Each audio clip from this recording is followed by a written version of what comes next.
it's fundamentally we have these primordial systems like of desire, appetite, for social status, for competition, for procreation, for food, etc. And these evolved for conditions very different from the ones we live in now. And then we don't live it, and now we don't live in a neutral society. We live kind of in a bizarre captivity where we're continually advertised at, where our desires are stimulated continually and where our fears are constantly stoked. So, we've got this primal setting, like, that we're trying to deal with. We've got these external modalities that are very manipulative and overstimulating.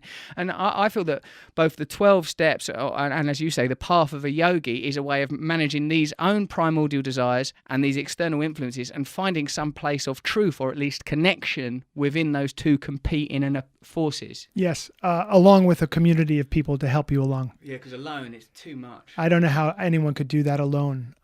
So what we need to combat what's coming at us and to essentially transcend it is we need a very powerful set of practices and philosophies and community that help us along through that.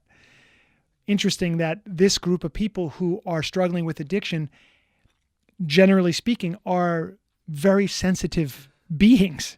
So not only are we being bombarded, but we're even that much more sensitive. We're aware of it. We feel it. We may feel it as intense sadness or loneliness, or we may feel a sense of disconnectedness, or I don't belong anywhere here. Or it might just be, wow, I'm so deeply moved by the suffering of other people. I despair of it ever, making progress on this point. So we're sensitive people, and we need a program, we need a practice, we need a way forward, and we have to come together in community. And I guess in yoga, you would say the term for this is how to be in the world, but not of it. You play the game. You're in the world. You're fully aware of the vulnerability that you have to advertising and to other psychological elements that are around you and impacting you all day long. But at the same time, you're so aware of it, there's a detachment from it. You're like, okay, I'll play the game of Tommy Rosen.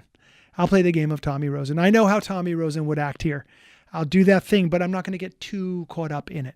Do you understand what I mean? Yeah, except I do get caught up. Like, I'm pretty good, but I vacillate quite a lot. I get to points where I think, wow, I can see this is a beautiful play, a charade, that all this apparent separateness is oneness. Like, I can go to attend a group of people in recovery and meditate. I can have like a wonderful yogic experience. I think this is it. This is the connection. Then I get in traffic, and I'm like, oh, fuck you! It's like, oh, so like the grid, the magnetism of the former me, whether that's exhibited in sort of sort of sexual impulse or anger impulse, it still feels very sort of resonant. Whatever that illusion was, it was a powerful one. Yes. What you're saying is so critically important. It's really this natural progression. So anytime we come into a new way of thinking, let's just take the person who decides, okay, I drink too much. I'm not even going to use the word alcoholic, but I can see that drinking is affecting my life negatively. I'd like to stop. Yeah. Okay. So that person stops drinking. Now, all of a sudden, that person is going to experience, in those very next few days, they're going to experience a number of different emotions and experiences. One thing they're going to be thinking is, wow, I seem to be incredibly low energy.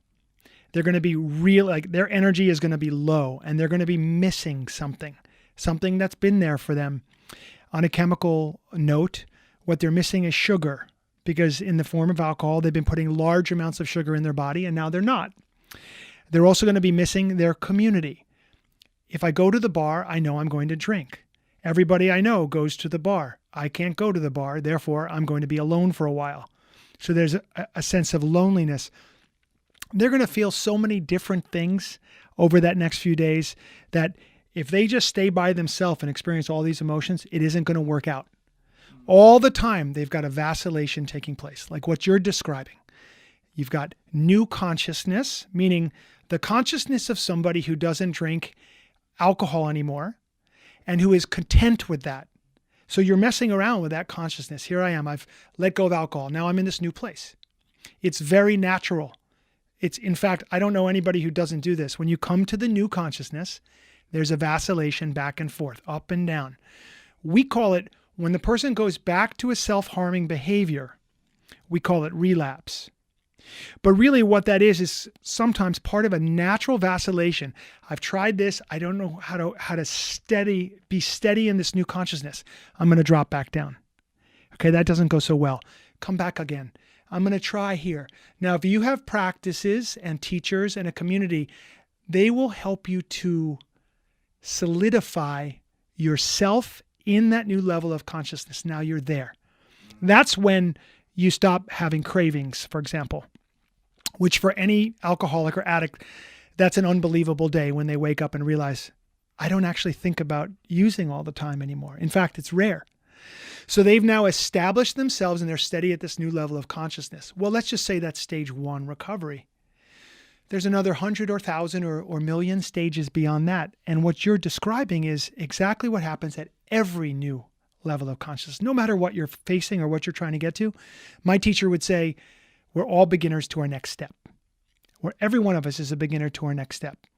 On the yoga mat, if I'm trying to touch my toes and I can't touch my toes, that's just where I'm at today. Someday I'd like to be able to touch my toes. Someone else who can touch their toes, now they're trying to go even deeper than that. They're a beginner to that next move. So the question is, how do we get exposed to new ideas and a new level of consciousness, meaning seeing things differently?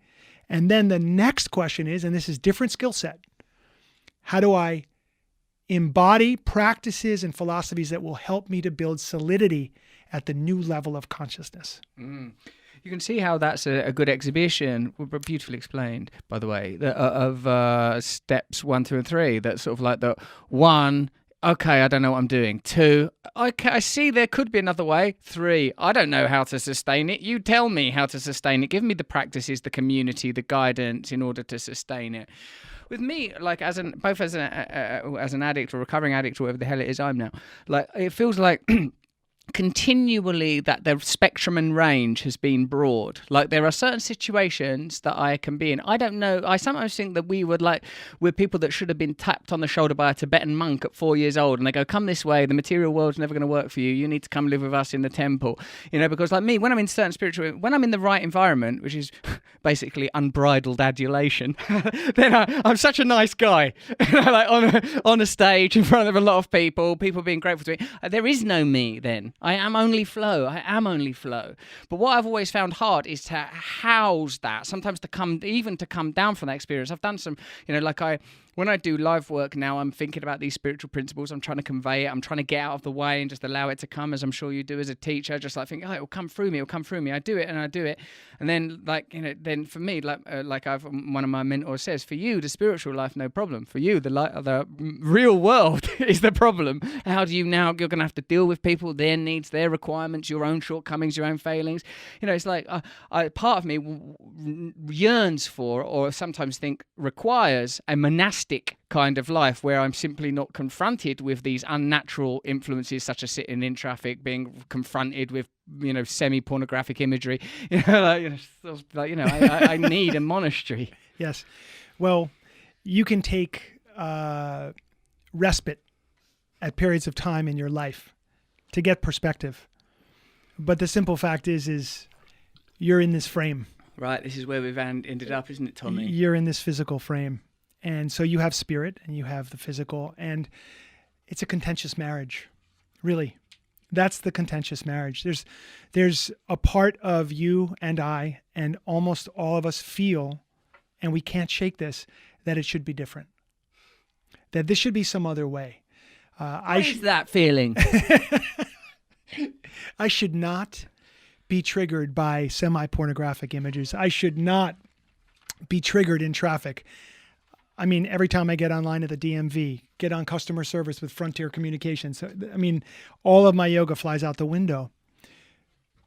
I recognize it as part of who I am. I can gesture myself forward for grace. I can try. And when I fall short of that, I just smile and I just say, I'm doing the absolute best I can within the chemical reality of this 5 sensory nervous system, which has been tuned a certain kind of way. And my job is to continue to try to tune it into greater and greater experiences of ease and grace while not judging myself when I fall short. Well, that's pretty cool. I'm trying to do that.